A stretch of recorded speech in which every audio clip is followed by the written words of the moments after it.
তো আজকে আমার সকালে সবাইকে গুড মর্নিং।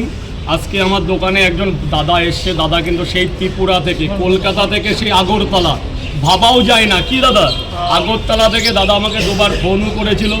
তো আজকে দাদা সামনাসামনি এই মুখটা দেখলাম, খুব খুশি হলাম। দাদা গুড মর্নিং।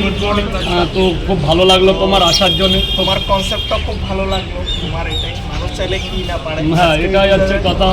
মানুষের মধ্যে ইচ্ছা শক্তি থাকলে সে সব কিছুই জয় করতে পারে। তোমরা তো ত্রিপুরা থেকে এসছো, ভিডিওটা বলো। তোমরা তো ত্রিপুরা থেকে এসছো দাদা, এরকম পড়া কিন্তু সবাই গেছে। দাদার একটা গুণ কি বলো তো? দাদার একটা গুণ হলো দাদা ভালোবাসে সবাইকে ভালোবাসা খাওয়ায়। আর একটা হলো যে দাদার মানে যে ফুড যেটা আমরা দেখেছি, মানে মানুষ অনেক কিছু জায়গায় আমি দেখেছি। দেখো, মানুষকে চিনবে আমি বলে দিই, পরিশ্রম সবাই করে, ব্যাপারটা হচ্ছে কাস্টমার সাথে কথা বলার ঢপ আর মানুষের ভালোবাসা। এই জিনিসটা রাজুদা বেশি আকৃষ্ট করেছে। এই জন্যই তো ওইখান থেকে এখানে আসা রাজুদাকে। ফার্স্ট টাইম যখন এসেছি রাজুদার ভালো লাগলো। রাজুদা মানে আজকে রাজুদাকে সামনাসামনি দেখতে পেলাম, ফোনে কথা হয়েছিল কিন্তু রাজুদাকে দেখতে পেলাম। আসো বোন, আসো, কিছু খেলে আসো।